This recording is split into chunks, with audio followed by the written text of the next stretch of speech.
época de la monarquía, ¿no? Entonces, luego de la época y de la época de la monarquía, tenemos la época de la república, ¿no? La época de la república. Esto hemos hablado también. Bueno, justamente aquí estamos hablando del Mores Maiorum. Ya, para las personas que estamos haciendo el repaso, el Mores Maiorum es nada más y nada menos que las costumbres, o sea, la ley no escrita. Las Mores Maiorum son las costumbres, las tradiciones más antiguas, las costumbres ancestrales. ¿Ya? Los romanos, los ciudadanos romanos, eran muy apegados a la norma. Entonces, y a las tradiciones, mejor dicho, a las tradiciones, practicaban sus rituales, les gustaba cumplir con las normas. Y la norma que prevalecía en esa época, que estamos hablando de un derecho muy inicial, ¿no es cierto?, que es justamente el derecho quiritario, así se le conoce, es el mores maiorum, que está ubicado en un espacio temporal de la monarquía. Entonces después, aquí tenemos, ¿no es cierto? Tenemos a nuestra monarquía con nuestros 7 reyes, empezamos con Rómulo, y además existía un órgano asesor del rey que era el Senado. El Senado, yo ya les había indicado que ¿cómo se llama? Un ratito. Ya. El Senado, yo les había indicado que era constituido por tribunos, estaba formado por tribunos, ¿no? En la época de la monarquía, los tribunos que formaban el Senado eran básicamente los patricios. ¿Quiénes son los patricios? Los patricios son ciudadanos romanos de clase aristocrática, ¿no es cierto? En Roma vamos a encontrar a distintas clasificaciones de ciudadanos, ¿no?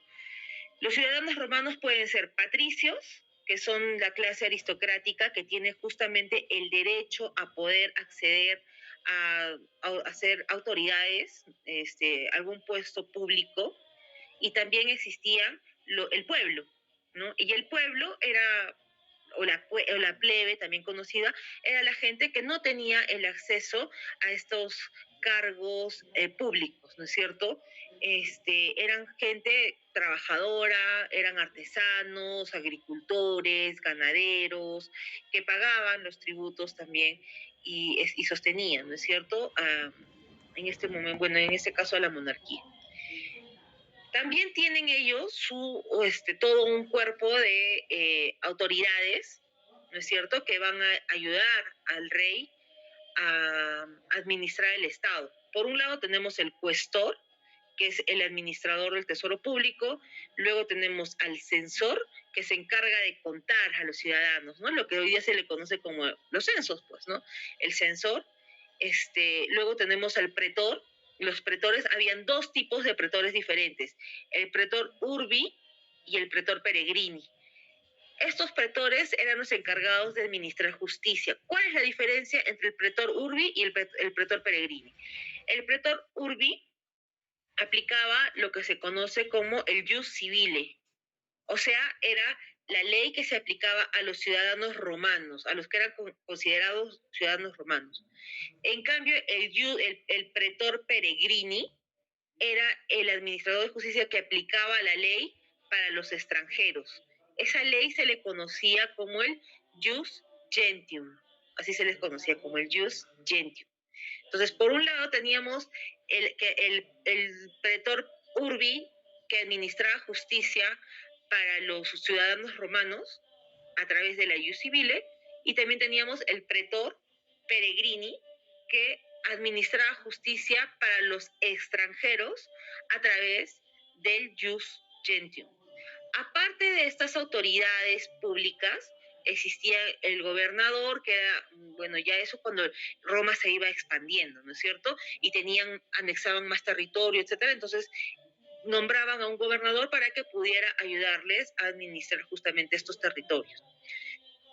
Entonces tenemos lo más importante. En la monarquía, la ley que prevalecía, la fuente de ley que prevalecía era el mores maiorum, ¿no es cierto? Luego, tenemos la época de la República. En la época de la República, la administración del Estado era diferente. Ya no había un rey. Y justamente se termina la, ¿cómo se llama? Se da fin a la época de la monarquía porque el último rey, que se llamaba Sexto Tarquino, violó a una patricia, a una señora de una familia patricia, ¿no? Entonces allí, por supuesto que hubo toda una indignación del pueblo, también del Senado, y lo que se decidió en el Senado fue derrocar al rey, porque ellos tenían un poder absoluto, tenían un poder, inclusive hasta, como les digo, se consideraban unos dioses, ¿no? Entonces, allí el Senado decide no podemos permitir esta clase de abusos, entonces lo que hacen es ponerle fin a la monarquía, ¿no? Y luego empieza otra época, otra era que se le conoce como la República. En la República, las personas que van a ejercer lo que se le conocería como el poder ejecutivo, ¿no es cierto? Ya no va a ser un rey, sino van a ser dos cónsules. Así se les conocía, dos cónsules que entre ellos se ponían un límite, ¿no? Para que justamente no existieran estos abusos. Y aparte de los dos cónsules que existían ya en la época de la República, también tenían el Senado, que también estaba representado por los tribunos. En esta época el Senado sí tenía una fuerza muy importante, muy importante. Ahora vamos a empezar a desarrollar un poquito más, pero no quiero dejar de mencionar que además del cónsul del Senado también contaban con unas legiones o ejércitos, ¿no? En la época de la República es donde hay una mayor expansión de Roma. Ustedes vieron seguramente el video, o bueno, conocen también por historia, ¿no es cierto?, que después de las 3 guerras púnicas, ¿no es cierto?, se consolida el Imperio Romano. Significa que Roma ya se expandió. Llegó al norte de África, entró a la península ibérica y también empieza a expandirse por Oriente. Inclusive en la época de la República, ¿no es cierto?, teníamos 2 cónsules, pero cuando llega Julio César, ustedes sí se acuerdan de Julio César, ¿no es cierto? Julio César, él, ¿cómo se llama?, propone un triunvirato, ¿no? Un triunvirato que está compuesto por Pompeyo, por Craso y por Julio César, ¿no es cierto? ¿Por qué? ¿Por qué? ¿Alguien se acuerda por qué Julio César propone este triunvirato?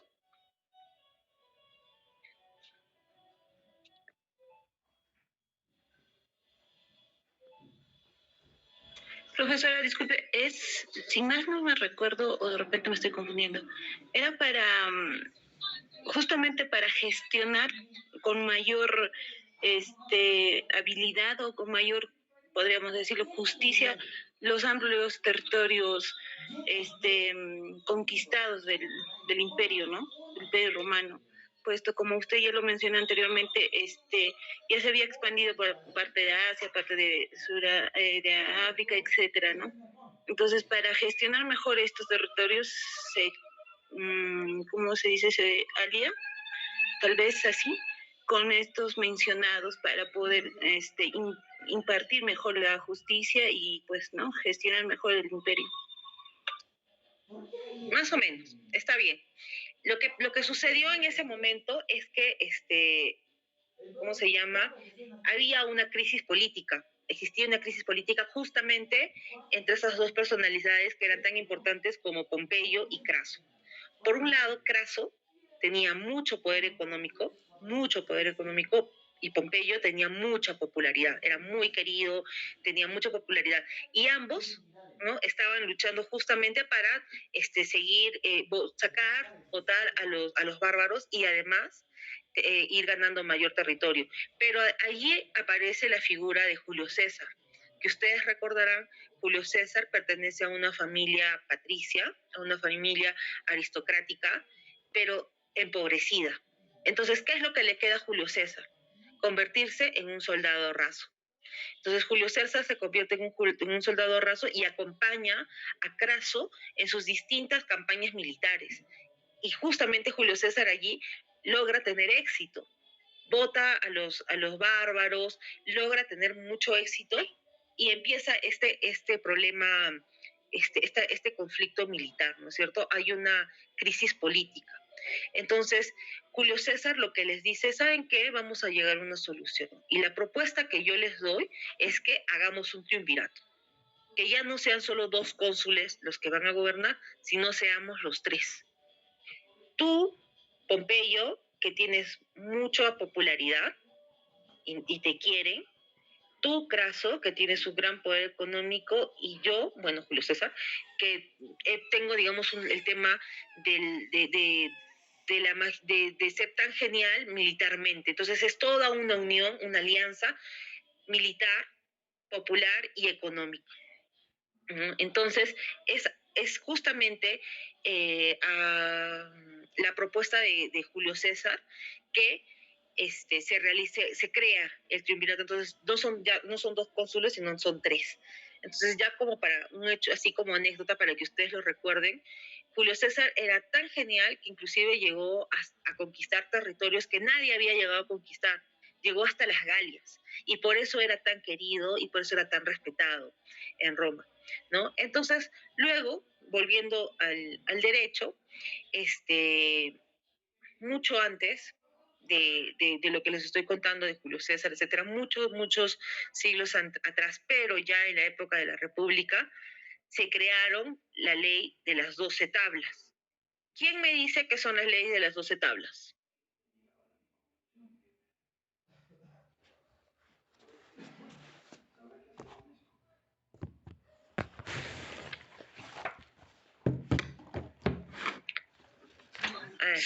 Son pautas de comportamientos sociales escritas propiamente, pues, ¿no? En 12 tablas, pero en base a estas premisas se rige la ciudadanía romana.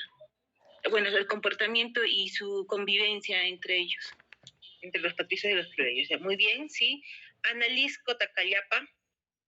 Adelante, por favor. Docente, buenas noches. Las 12 tablas son un conjunto de leyes que han sido creadas en la antigua Roma, justamente en base en unas tablas de piedra. ¿Y se acuerdan quién propuso la ley de las 12 tablas? Dímelo, ya va a bajar.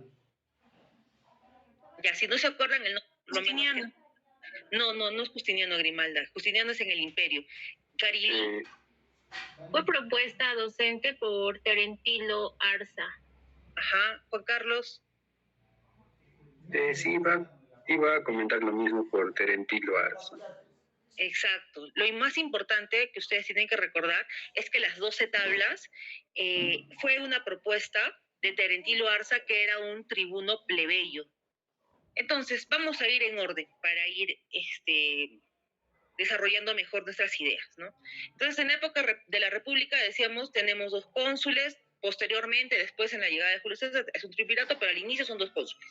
Y tenemos además nuestro Senado, ¿no es cierto? En el Senado, ¿quiénes estaban? Los tribunos.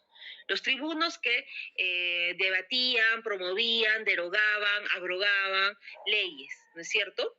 Entonces, ¿quiénes eran esos tribunos?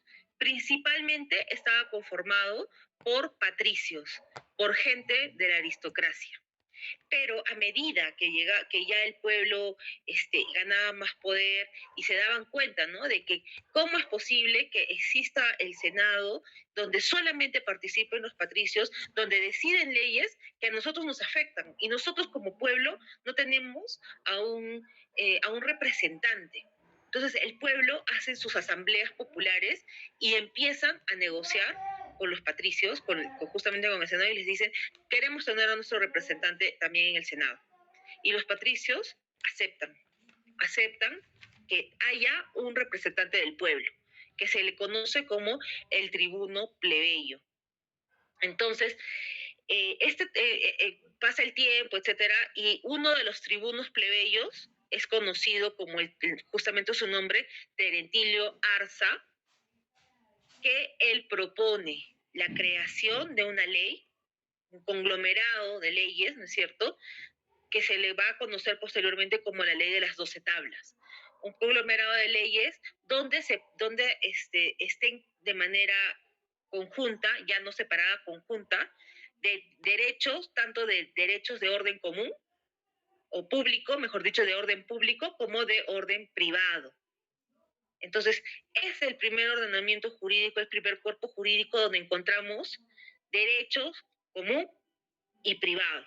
Como les había mencionado antes, el derecho común es aquel derecho, o público, perdón, el derecho público es aquel derecho que el objetivo es organizar el Estado, ¿no?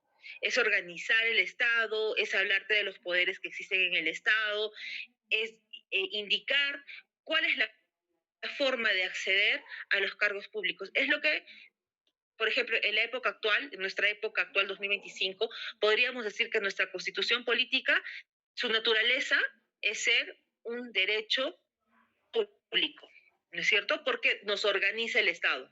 En cambio, el derecho privado, ¿no es cierto?, organiza las relaciones entre los civiles, entre los vecinos, entre la gente de a pie, ¿no? Por un lado tenemos el derecho público que organiza toda la estructura del Estado y además la relación de las personas con el Estado, por ejemplo, para acceder a algún cargo público. Y por otro lado tenemos el derecho civil, que organiza y regula las interacciones entre los privados. Entonces, en la ley de las 12 tablas es la primera vez donde se escriben y donde se juntan de una manera así en conjunto estos dos tipos de derecho, el público y el privado, ¿no? Entonces, bueno, ya dijimos que era Terentilio Arza el que solicitó, el que propuso que se creen estas leyes, y además estas leyes se basaban, ¿no es cierto?, en el mores maiorum, que son las tradiciones. Seguimos avanzando. En la época del Imperio, ya se termina la República, ¿no es cierto? Matan a Julio César, hay un segundo triunvirato, luego entra Octavio, ¿no es cierto?, que es el primer emperador, que se le conoce como el príncipe, que es el príncipe significa el primer civil, ¿no? El primer ciudadano, digamos. Pero bueno, empieza la nueva época, que es el imperio, ¿no es cierto? Y en este momento temporal, en este espacio temporal, quiero decir, tenemos al emperador, que también es conocido como César, justamente en honor a Julio César, se le conoce como César, y al Senado, que el Senado ya no tiene tanto poder como antes, ¿no? Y en la época del Imperio, las innovaciones jurídicas que tenemos son los distintos códigos imperiales, como el código hermogeniano, el código teodiciano, el código gregoriano, que son un conglomerado de leyes, son códigos imperiales. Y el más importante de todos es el código de Justiniano, que se le conoce como el Corpus Juris Civile. Tiene el nombre de Corpus Juris Civile, pero en ese código existían normas de orden civil, pero también de orden penal. Pero su nombre era Corpus Juris Civile, ¿no? Entonces, para ir recordando también algo de lo que ya hemos ido hablando, ¿no? Entonces estábamos en la época del Imperio, ahí nos estamos situando. Entonces teníamos, en la historia, hay una ruptura, ¿no? Hay una decisión, donde se divide el imperio, ¿no? Tenemos el imperio de Occidente, que la capital sigue siendo Roma porque Roma sigue siendo importante, y el imperio del Oriente, ¿no es cierto? Que es que justamente la capital se cambia a Constantinopla. Justamente, ¿quién cambia la capital a Constantinopla? ¿Quién me puede decir?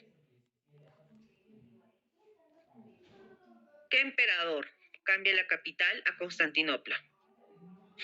Franklin, Jaime.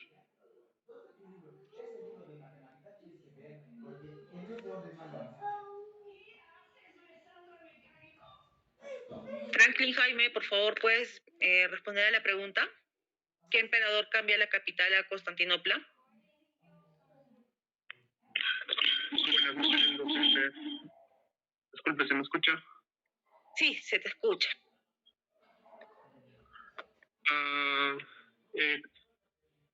Si no me equivoco, creo que es el emperador Constantino el Grande. Sí, muy bien, Constantino. Por eso Por eso esa ciudad adopta ese nombre, Constantinopla, por Constantino. ¿Dónde se encuentra actualmente? Ya no tiene el nombre de Constantinopla, pero ¿dónde se encuentra? ¿Qué ciudad actualmente se encuentra en ese territorio?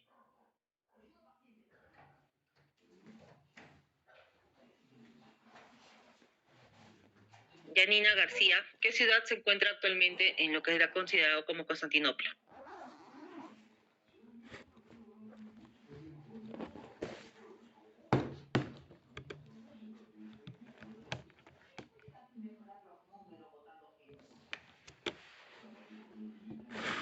¿Qué ciudad se encuentra? Estambul. Muy bien, Estambul. Constantinopla se encontraba en lo que actualmente se le conoce como Estambul, o sea, en Turquía, ¿no? Estambul se encuentra en Turquía. Entonces, en esa parte del Imperio del Oriente, justamente, allí pasan varias cosas importantes. Uno, se cambia la capital a Constantinopla justamente con Constantino, y además Constantino lo que hace es declarar al cristianismo como la religión oficial del imperio.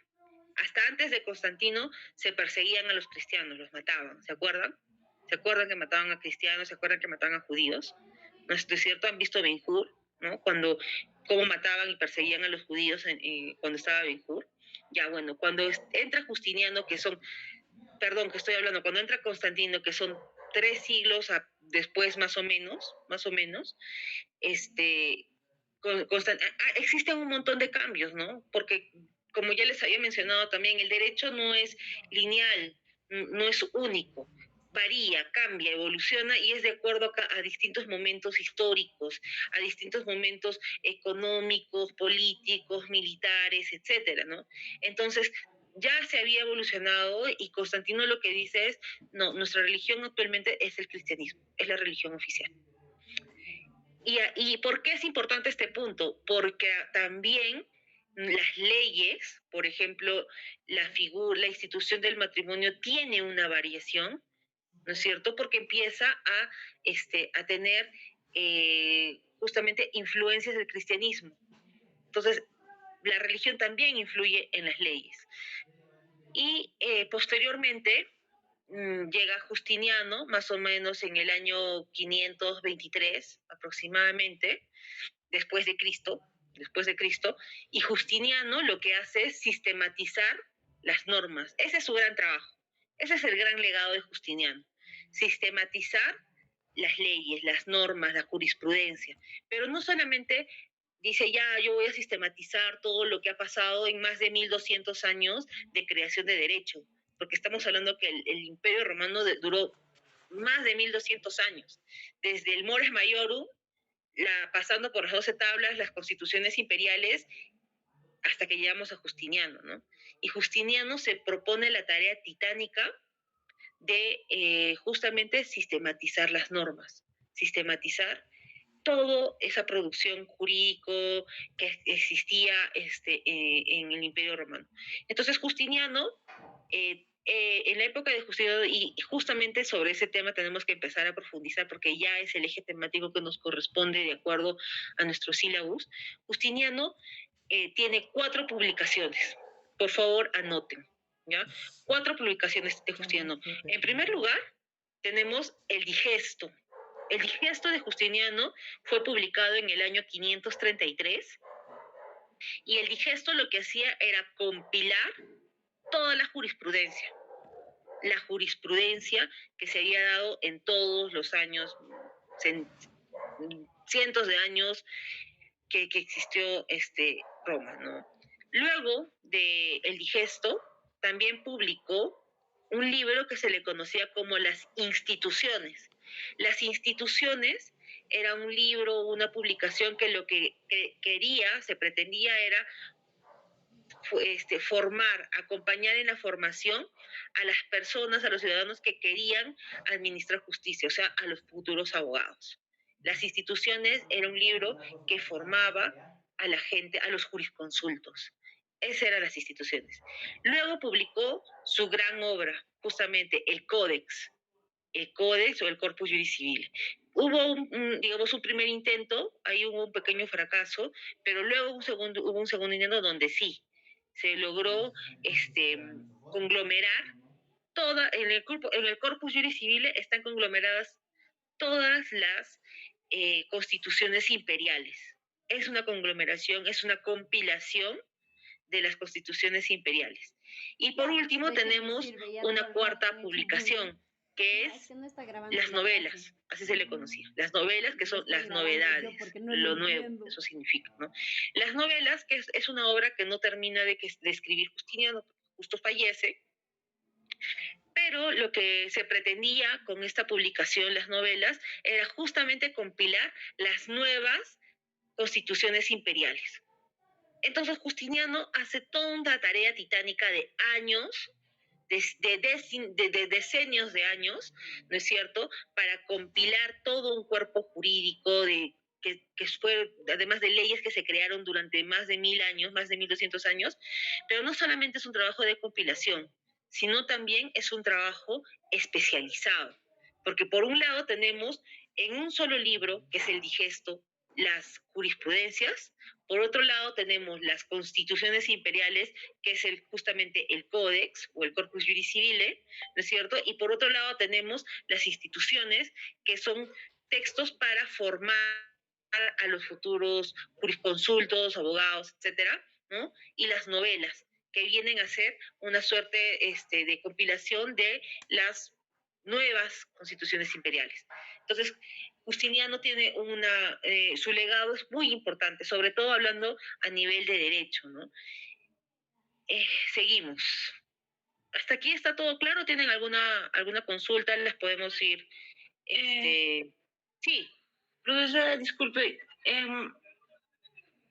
Ya, Justiniano publica 4, podríamos decirlo, libros. Digesto, que bueno, es compilar toda la jurisprudencia, ¿verdad? Sí. Ya. Las instituciones, este libro pretende acompañar y formar nuevos jurisprudencias, o bueno, nuevos jurisconsultos, ¿verdad? Sí, es para formar, exacto, es para formar a los formación, sí. El códex, profesora, es la compilación de las constituciones imperiales ya existentes. Claro. Ya, las ya existentes, ¿verdad?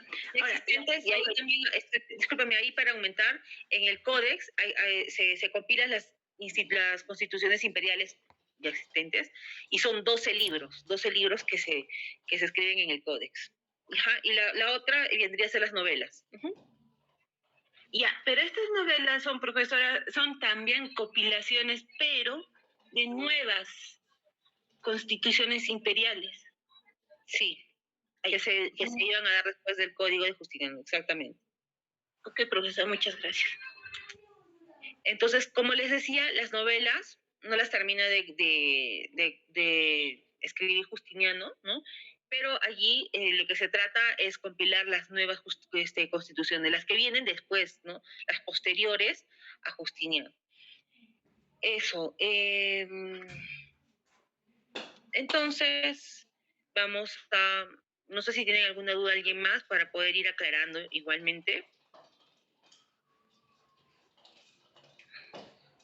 Bueno, aquí como han visto, está todo el resumen, ¿no?, de lo que hemos ido hablando, ¿no?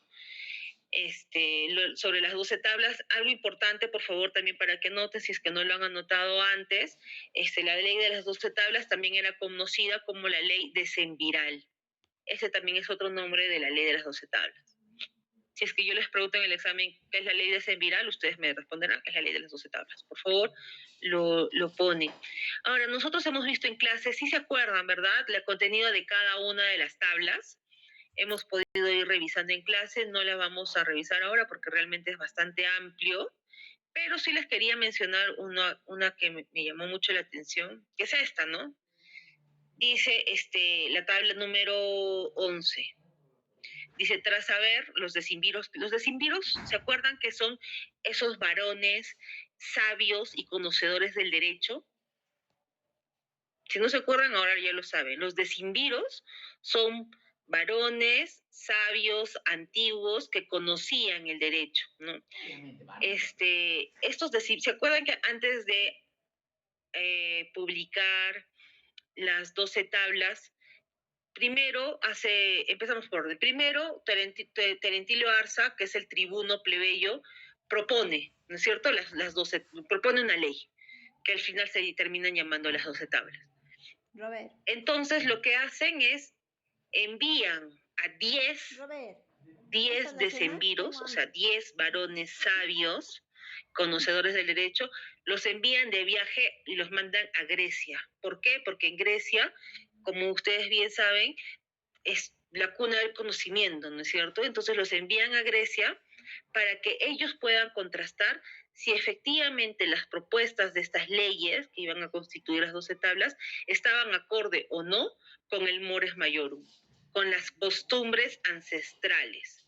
Entonces, una vez que estos decimviros, que son justamente estos sabios que van hasta Grecia, terminan y hacen su trabajo de contrastación, contraste, etcétera, y sale, ¿no es cierto?, ya la redacción de las 12 tablas, lo aprueban, se aprueba en los comicios centuariados, o sea, en el Senado, ¿no?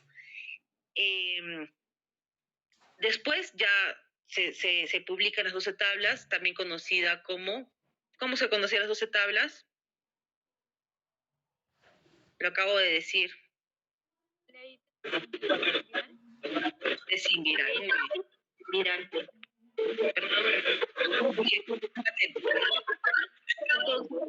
Entonces, retomamos, ¿no? Esta tabla, la tabla número... y otra cosa que antes de olvidarme, la ley de las 12 tablas inicialmente fue escrita en tablas de madera, ¿ya?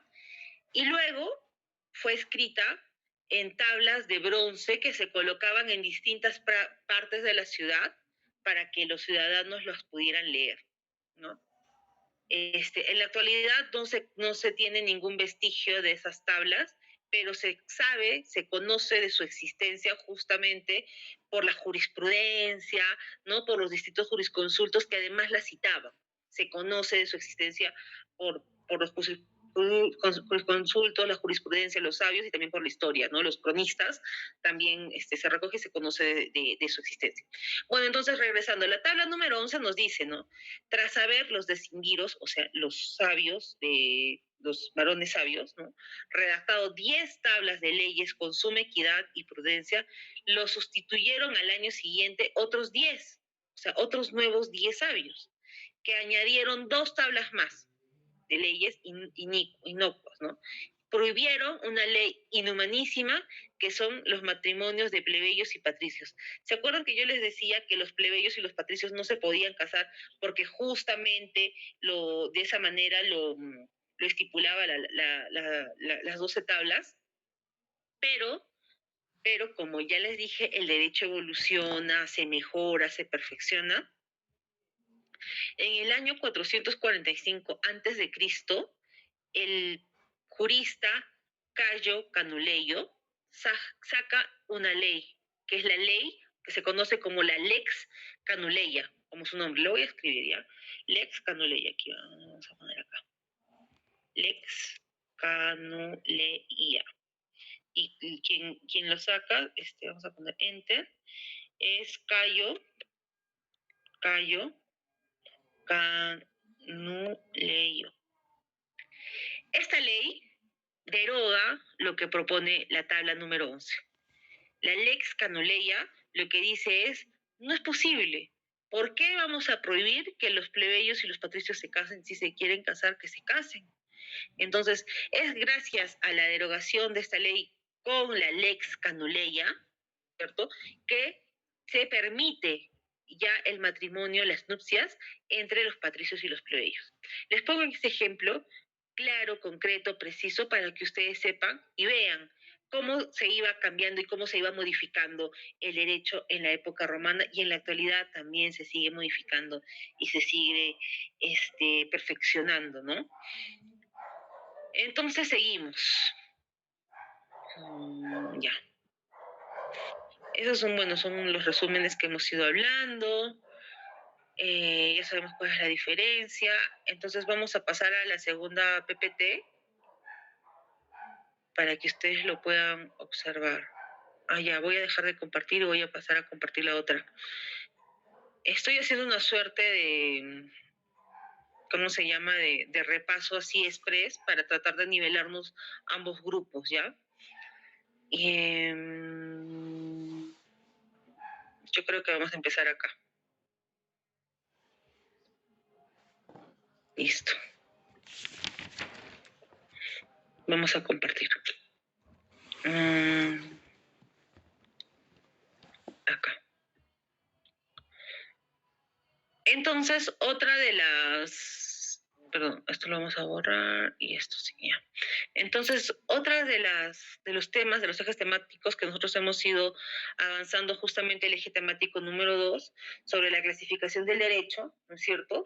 Tenemos, ¿se acuerdan que en el primer momento, el momento más inicial, más primigenio de la época romana, está la monarquía, ¿no? Y en la monarquía surge lo que es el periodo quiritario. ¿Se acuerdan que Rómulo se autodenominó como el dios de los quiritas, ¿no es cierto?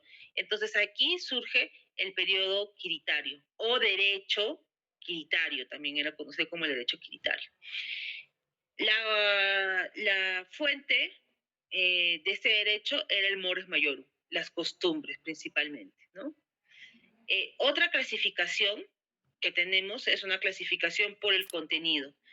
Por un lado tenemos el fas, así se le conocía, y por otro lado teníamos el jus, ¿no es cierto? El fas es el derecho sagrado, la ley divina, ¿no? Y además quienes podían interpretar el fas eran los sacerdotes. Y el primer sacerdote, ¿no? Era el rey en esa época de la monarquía, ¿no?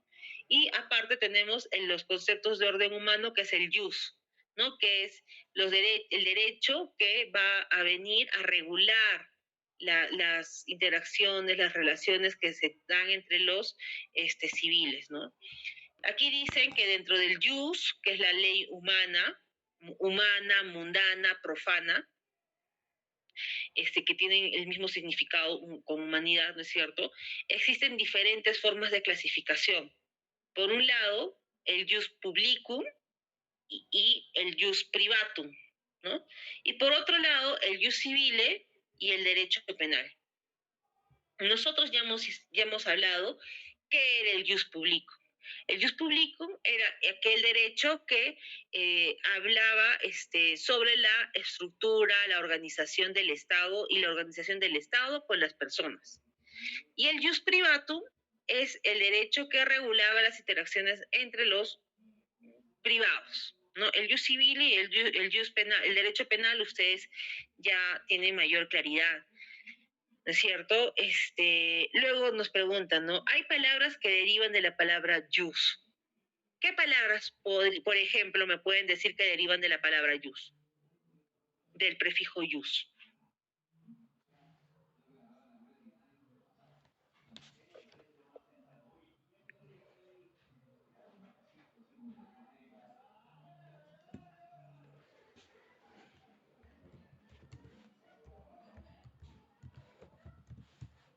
¿Quién me puede decir qué otras palabras se derivan del jus?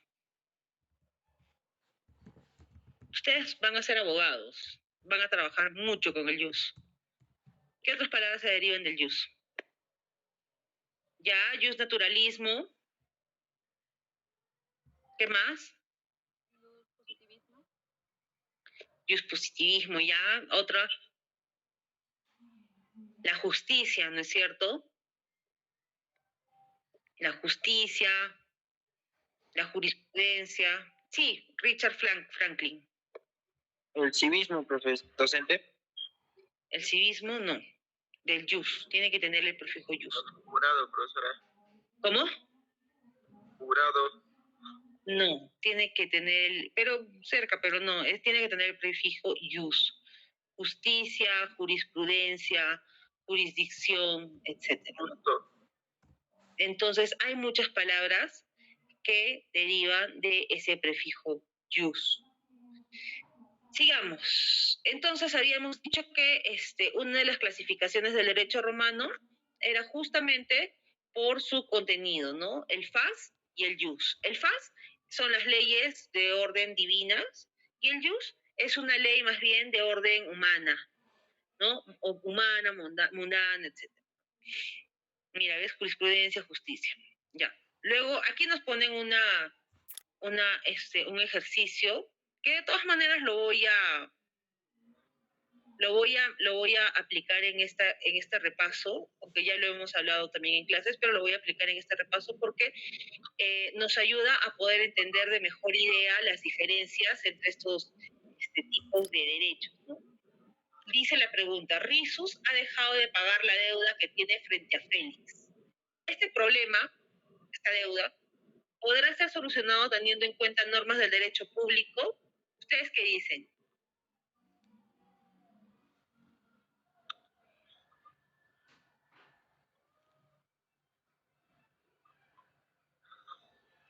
Scarlett dice que sí se puede solucionar teniendo en cuenta derecho público. ¿Están de acuerdo?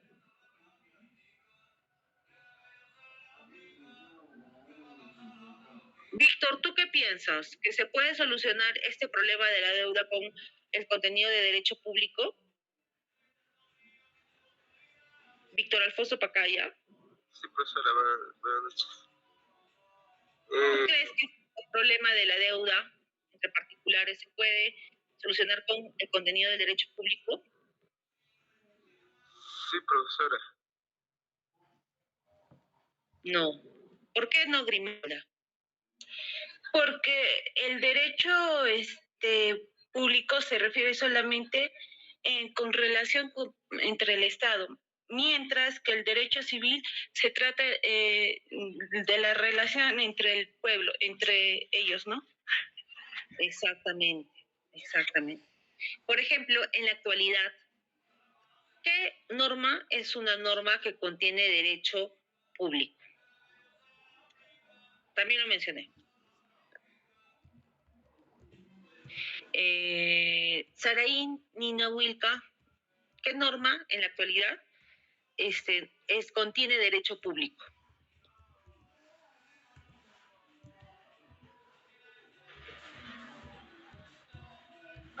Bueno, todo lo que está estipulado en el derecho penal podría ser. No. La Constitución.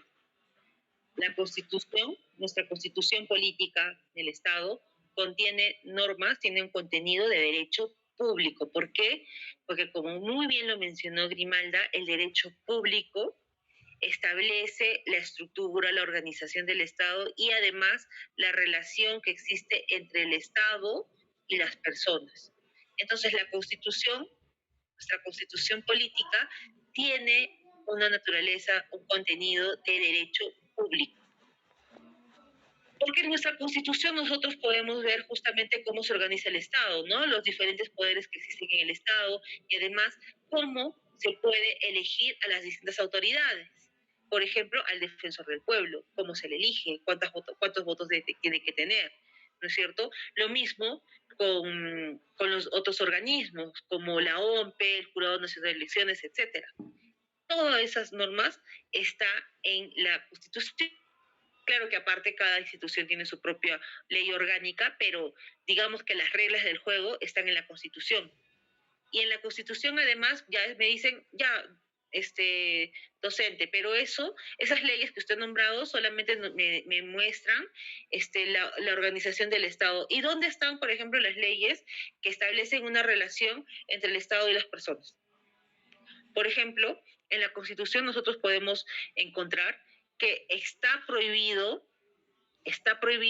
que a cualquier ciudadano o ciudadana se le detenga, se le prive de su libertad si no tiene una orden judicial. Solo si tiene una orden judicial se le puede privar de su libertad. ¿Qué nos está diciendo allí en la Constitución? Nos está diciendo que tenemos el derecho fundamental, constitucional, a nuestra libertad, que nadie puede vulnerar nuestra libertad, por más autoridad que sea. Nadie puede violar nuestro derecho constitucional, salvo exista una orden del juez. Entonces, como ven, en nuestra Constitución que tiene el contenido de justamente del derecho público, está establecido toda lo que significa la estructura, la organización del Estado, pero además la relación que nosotros podemos tener con el Estado, y están nuestros derechos fundamentales, así que también, como también nuestras obligaciones. Bueno, vamos a seguir. Luego tenemos justamente lo que hemos hablado, ¿no? Las diferencias entre derecho público y derecho privado. En la época de Roma, les había mencionado que los patricios tenían el privilegio, ¿no? Tenían el privilegio y la exclusividad de poder acceder a cargos públicos.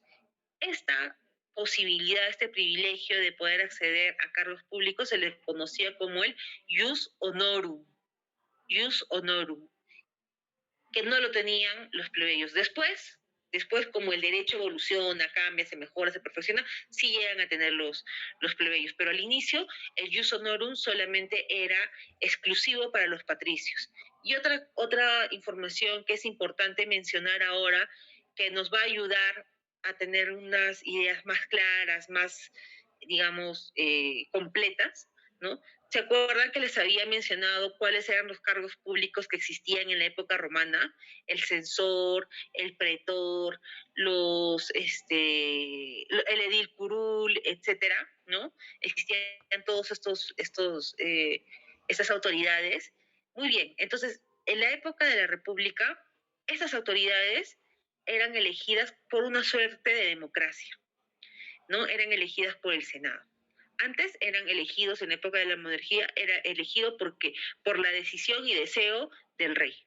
Pero en la época de la república cambia y tienen una suerte de democracia y ellos empiezan a elegir a sus autoridades, al pretor, al censor, al edil curul, a los gobernadores, etc.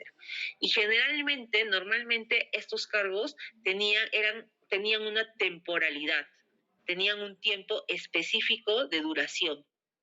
Normalmente duraba 1 año, ¿no? Luego, aparte de la característica de la temporalidad, o sea, no se les remuneraba a las personas que ocupaban estos cargos públicos.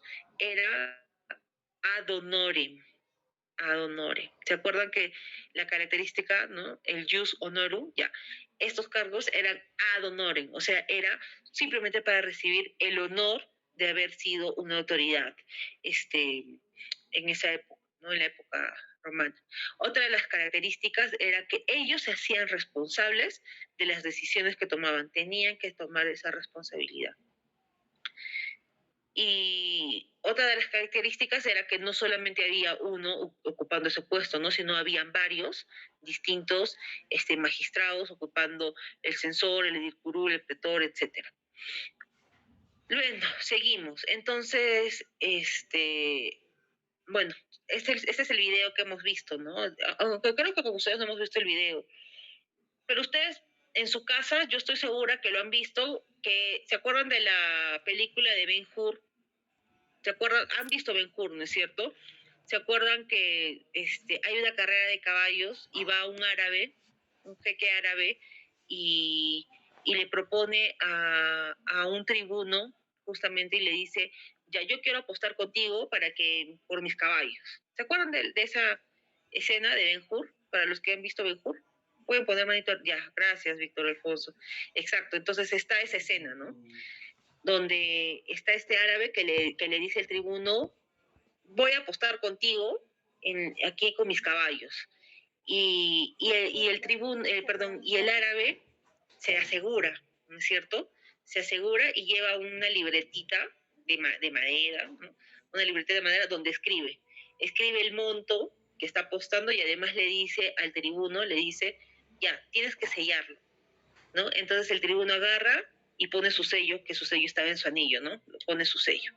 Entonces, de esa manera él tiene una seguridad jurídica, digamos, para poder reclamar cualquier cosa, ¿no? Entonces aquí nos preguntan, dice, un comerciante árabe apuesta con un ciudadano romano sobre las carreras de caballos. Al perder el ciudadano romano, le dice que no le pagará porque el árabe es extranjero y no tiene derechos en Roma ni en provincias romanas. ¿Es cierto lo que nos dice aquí romano? No, de ninguna manera. De ninguna manera. Sí tiene derechos, sí tiene derechos. Podría, en última instancia, aplicarse el jus gentium, ¿no es cierto? Pero además, en este pasaje, digamos, de Ben-Hur que hemos podido estudiar ahorita, este árabe se asegura, tiene su tabla de madera, tiene sus medios probatorios, tiene su contrato, ¿no es cierto? Ya, ¿sabes qué? Sella. Ahí estás aceptando tú de que tú estás has aceptado hacer una apuesta conmigo, ¿no? Entonces, sí, por supuesto que puede reclamar, por supuesto que puede reclamar. Entonces, luego tenemos otro tipo de clasificación, la clasificación por la función, ¿no? Tenemos por un lado el derecho público y el derecho privado. El derecho público, aunque eso ya lo hemos visto, perdón, ya hemos hablado del derecho público, pero vamos a hablar ahora específicamente del derecho privado.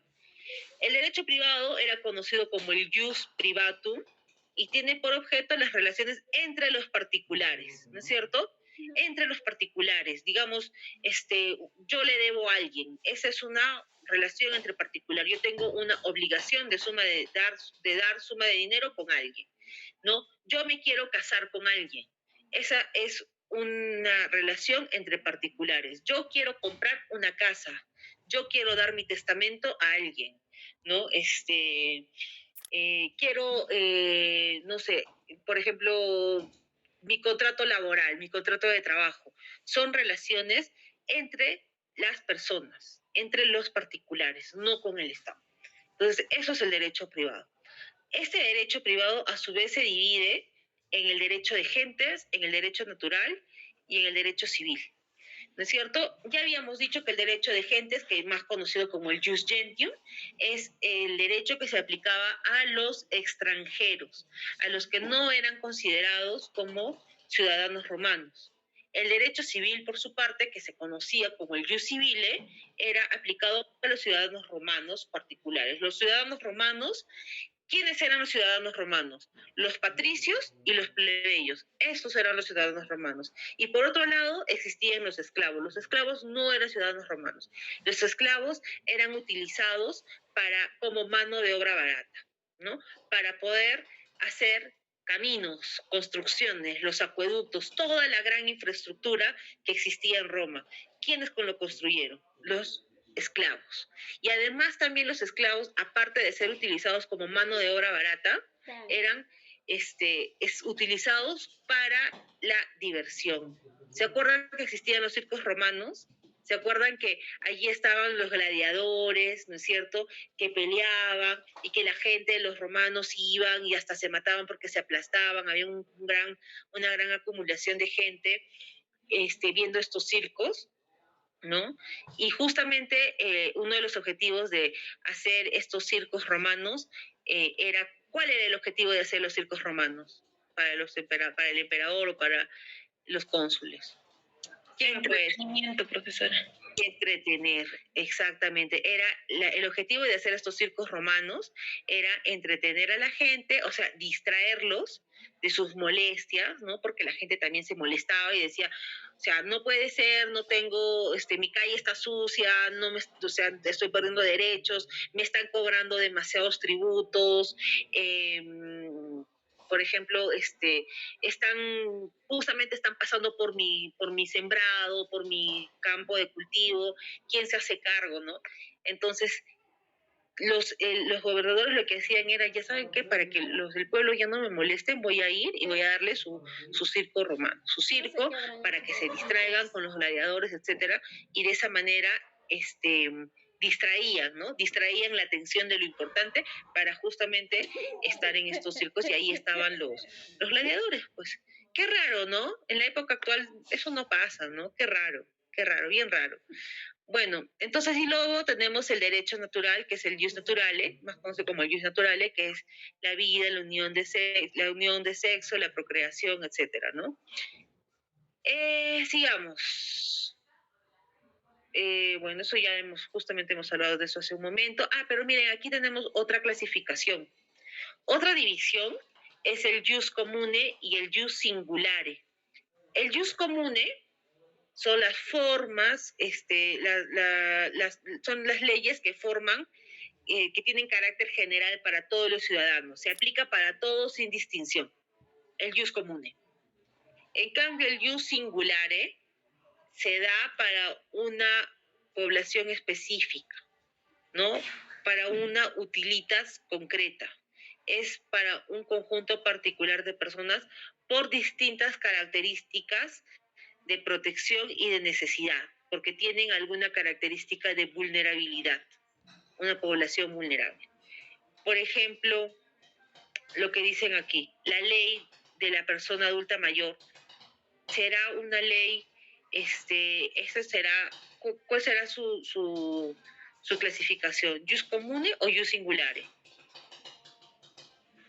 Jus singulare. Jus singulare, exactamente, es jus singulare. Por ejemplo, la ley que protege el convenio 169 de la OIT, que protege a los pueblos originarios la consulta previa, es jus singulare o jus comune. Jus singulare. Jus singulare, ajá, muy bien. Y aquí tenemos otros ejemplos, ¿no? Por ejemplo, la ley 3364, que justamente nos habla sobre la erradicación de todos tipos todo tipo de violencia contra las mujeres y contra los integrantes, y también protege a los integrantes del grupo familiar, ¿no? Este es un ejemplo de una ley singular.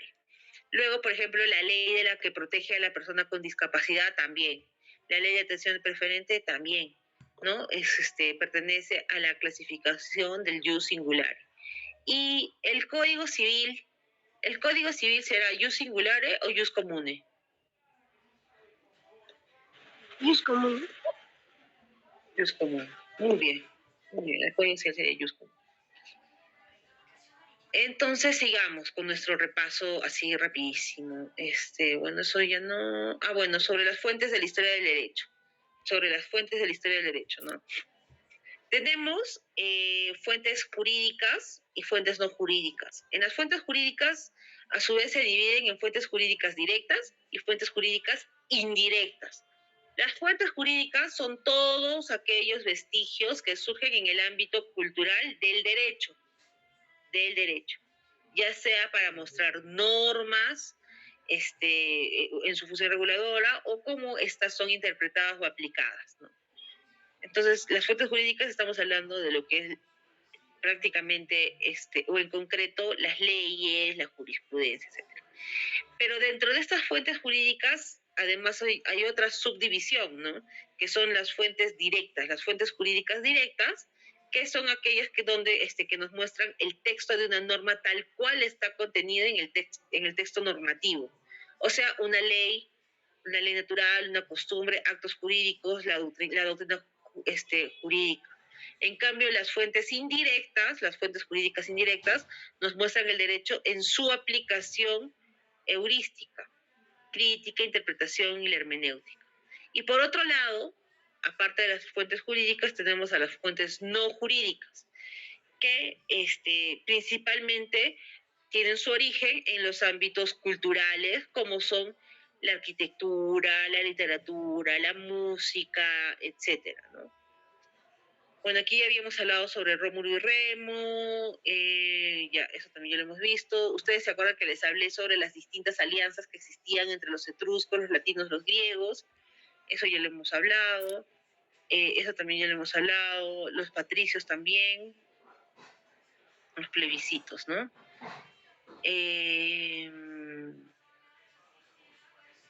Aquí, bueno, hemos visto un video en clase que ya lo hemos resuelto.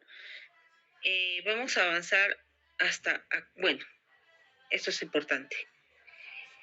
En la pregunta número 15, ¿no? ¿Será importante analizar las instituciones jurídicas del mundo romano? Sí es importante porque justamente de estas instituciones jurídicas del mundo romano surgen las instituciones jurídicas de nuestro mundo actual y sobre todo de nuestro ordenamiento jurídico peruano, ¿no? Entonces aquí hablamos de nuestro Código Civil. Aquí está la división de nuestro Código Civil en sus 10 hermosos libros, ¿no? Tenemos primero el libro de Derecho de las Personas, luego el libro de Acto Jurídico, el libro de Derecho de Familia, el libro de Derecho de las Sucesiones, Derechos Reales, las obligaciones, fuente de las obligaciones, prescripción y caducidad, registros públicos, derecho internacional privado. Esos son los 10 libros que, por cómo están constituidos nuestro Código Civil. Entonces aquí concluimos el repaso. Tenemos creo que 10 minutos más, casi que hemos volado realmente. Yo les he dejado una lectura, ¿no es cierto? De hecho, hasta tienen una tarea, una asignatura para mañana, con 3 preguntas que tienen que leer. Entonces, no sé si ya el compañero delegado Palominos, ya si está presente Palominos. ¿Quién es el delegado de vuestro curso, de vuestro grupo?